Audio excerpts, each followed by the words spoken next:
G'day and welcome to another edition of the Aussie Ideas Man. This is a big practice for me.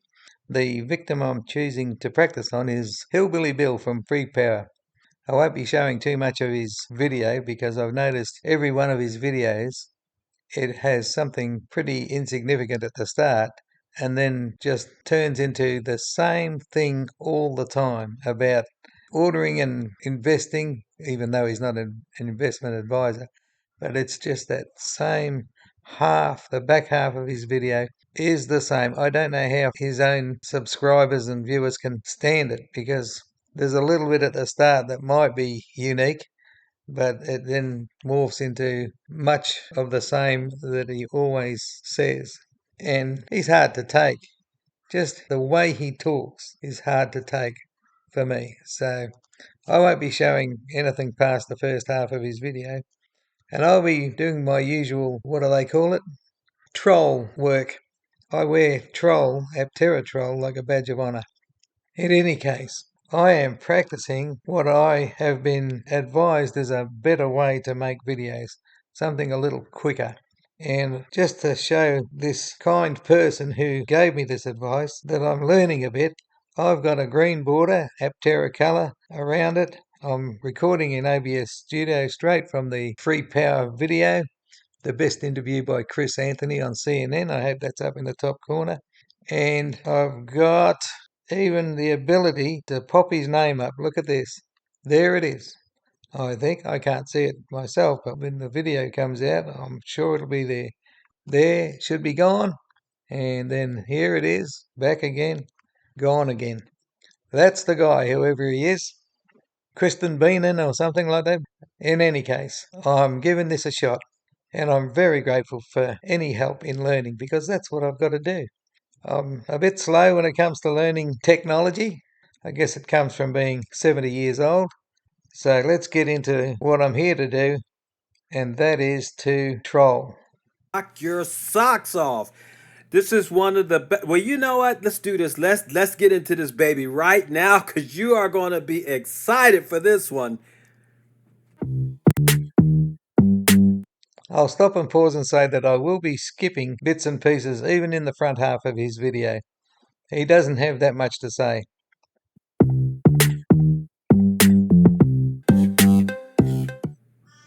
All right, welcome back to my channel. It's good to have you here. William Biz with Free Power here. And as I was saying, this video is really going to knock your socks off. It's going to blow your mind because this is the best interview that Chris Anthony has ever given. You are really going to fall over backwards because what's brought out in this video. Okay, first up, have you ever heard me being excited? Have you ever had me say that my socks have been knocked off or that I've fallen over backwards over any of this stuff?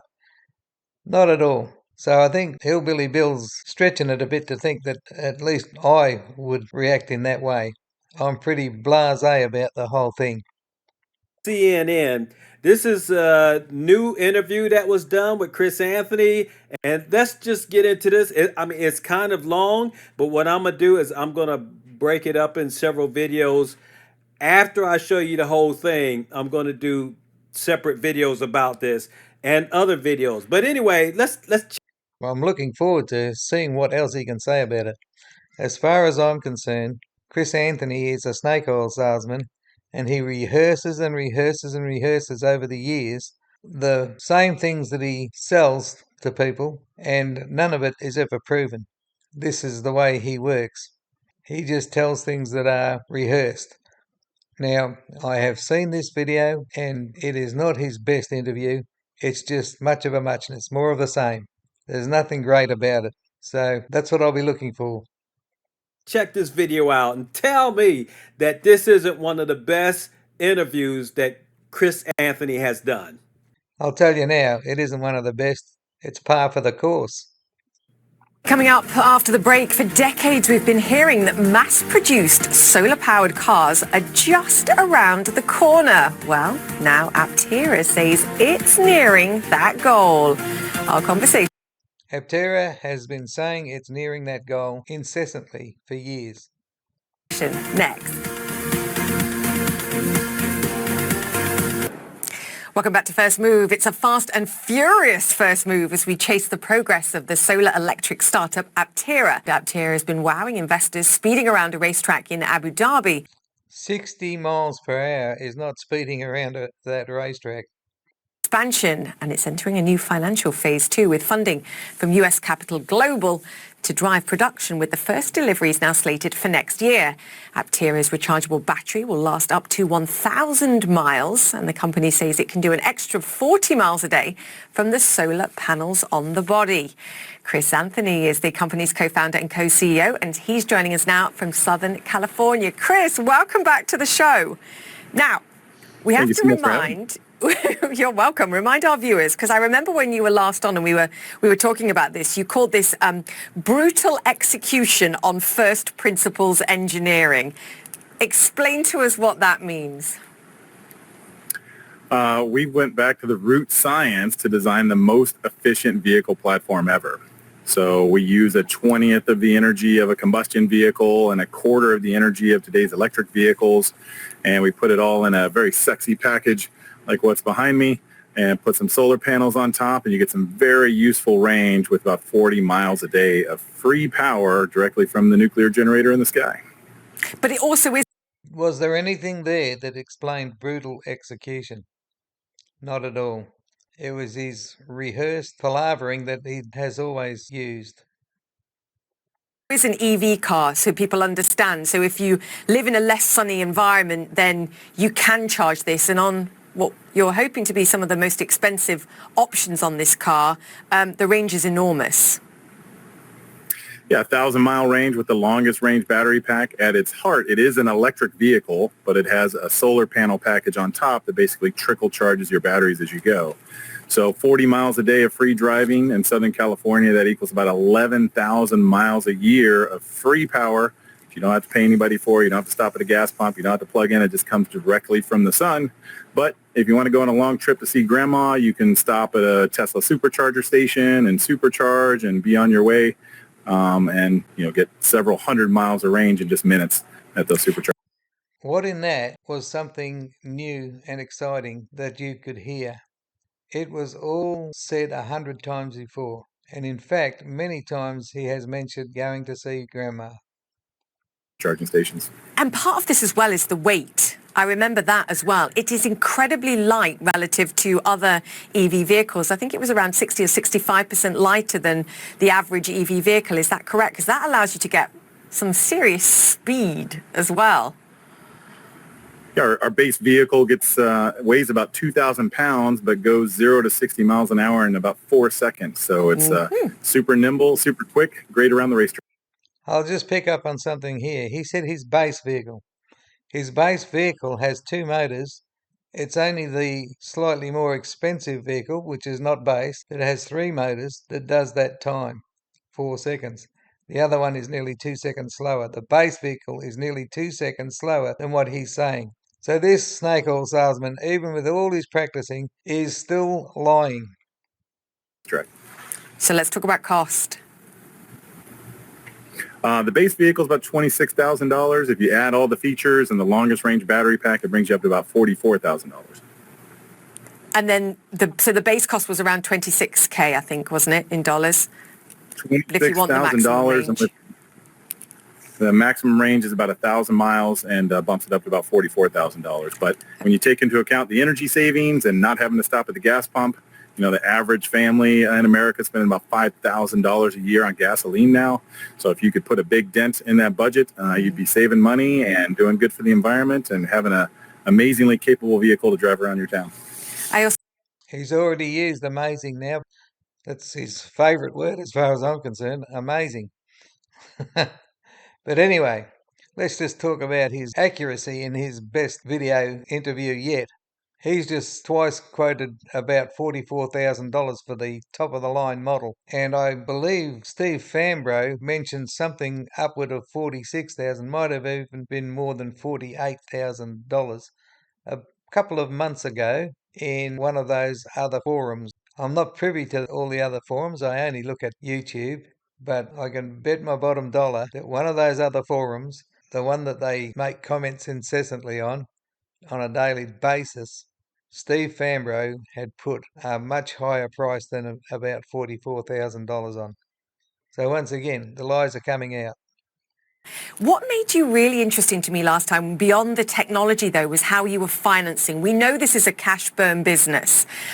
You crowdfunded, and I believe you raised around $100 million from 17,000 people, and now you've got an alternative funding source. Just talk to me about that decision moving on and what that means for early investors and then obviously in this funding round, current investors. Yeah, vehicle design and manufacturing is a capital-intensive effort.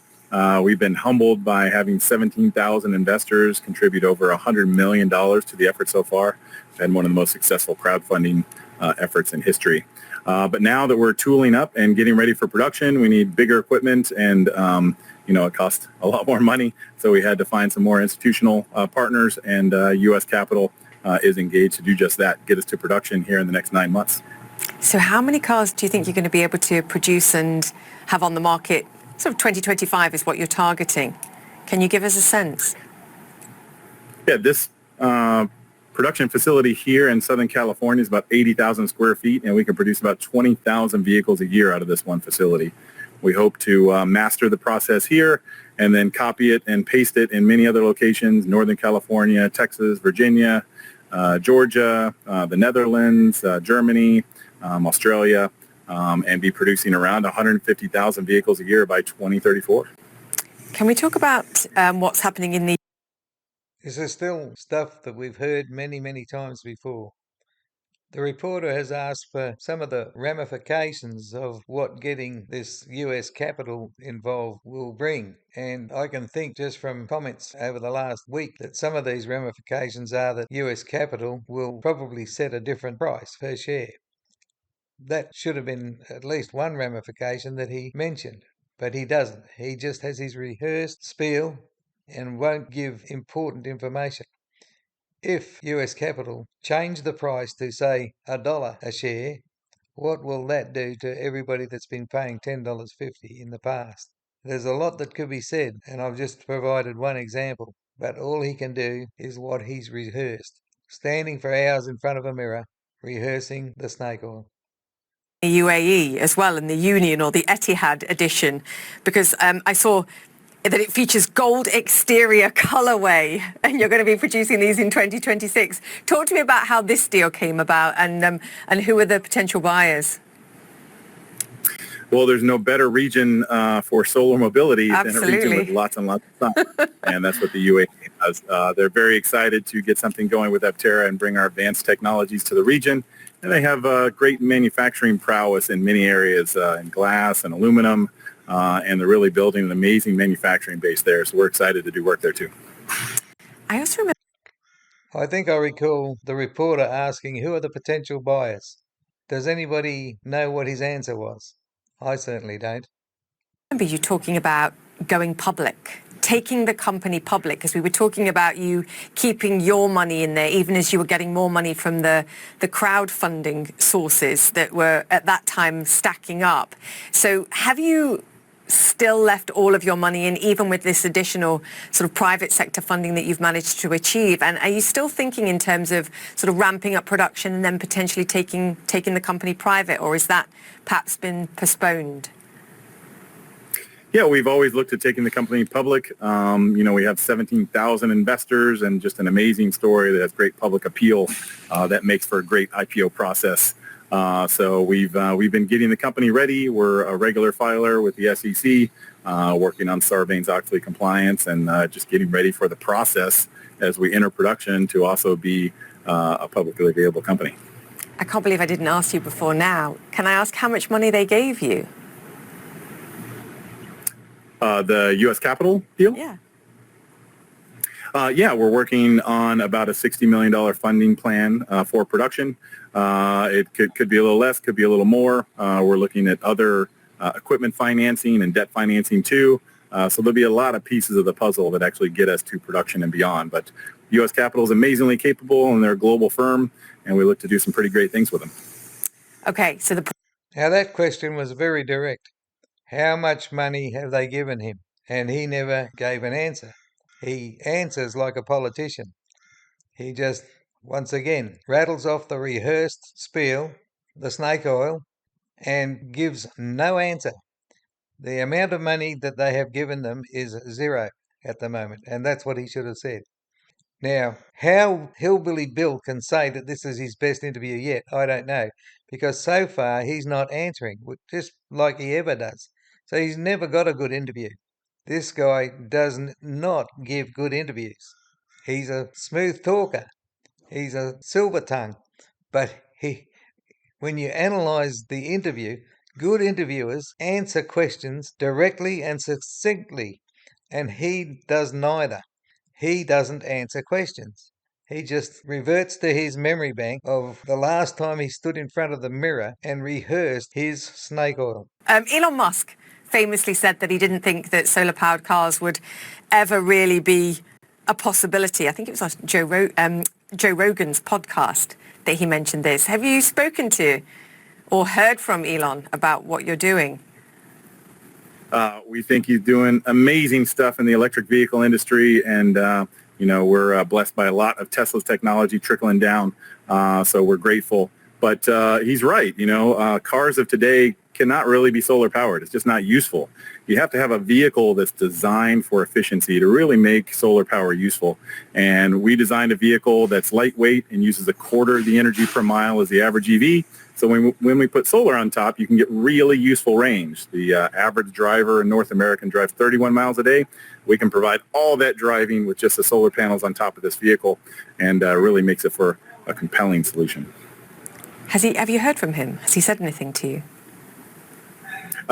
I've met him a couple times, and okay. We run in the same kind of circles. But he's a much busier man now, so he's got Just checking. Yeah, and you're. So all those questions about Elon Musk, do you notice he never answered one of those questions? He misdirected.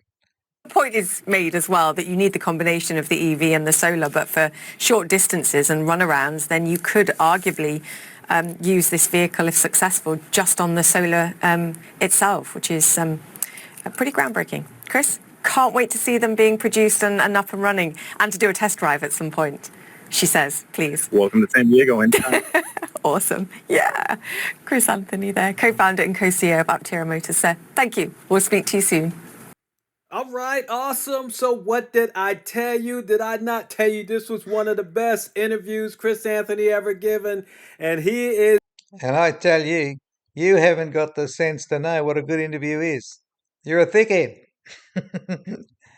Oh, man, I am just so blown away. They are getting ready to come out with this in 2025. There's the proof in the pudding right there. And they are definitely coming out with it. He has already brought it out. This is just fantastic news. Okay, she mentioned 9 months, and we're into the 6th month, so that makes 3 months into 2025 or March 2025, and that's for production. That's when people can buy them. Now, March 2025 is what she mentioned. He didn't disagree, but when he says 2025, he means any time in 2025 up to the 31st of December. He ignores the 9 months that he answered. He goes, 2025, that'll be good enough. We've done it plenty of times before. The fanboys are suckers, they'll swallow that. And when we get to March, he'll go, I never said March, I said 2025. He's that sort of person. He's cunning. He's as sly as a fox, but he doesn't give good interviews because he never answers a single question, neither directly nor succinctly, nor does he detail anything, nor does he prove anything about this fake trike, which has been caught out as being fake numerous times. The Alphas never had any working solar. The Alphas never had any battery that didn't even resemble 25 kilowatt hours, let alone the 1,000-miler, the 100 kilowatt hour model, which is a bigger battery than in most 5-seater EVs. It's only recently that they're starting to get as large as 100 and slightly over 100 kilowatt hours. And this is in a tiny 2-seater. This is in a silly trike. Yet he keeps saying we're doing smaller batteries. The 25 is the only smaller battery these days.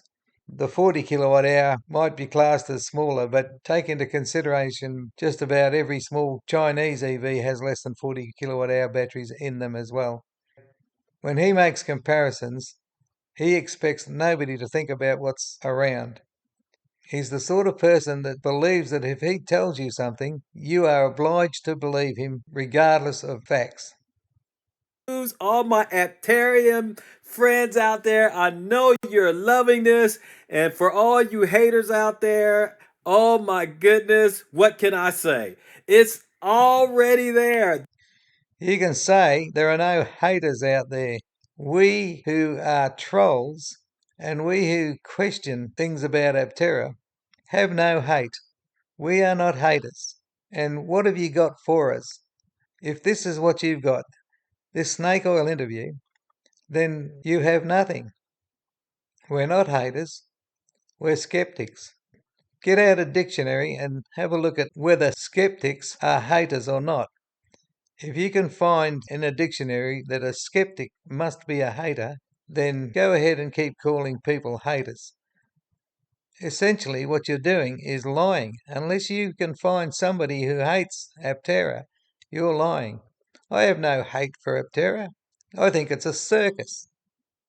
They are ready to put this baby together. So there's so many things that's going on in this interview. And what I'm going to have to do is I'm just going to pick and choose bits and pieces so we could do videos on it. Because this one is actually getting kind of long in itself. I'm looking forward to your part 2 and part 3 on this one. I'll promise to match whatever nonsense you have to say. I'll leave it at that. I hope my practice is good. Well, that's all from me. I hope I get better than this. Bye for now. Stay safe.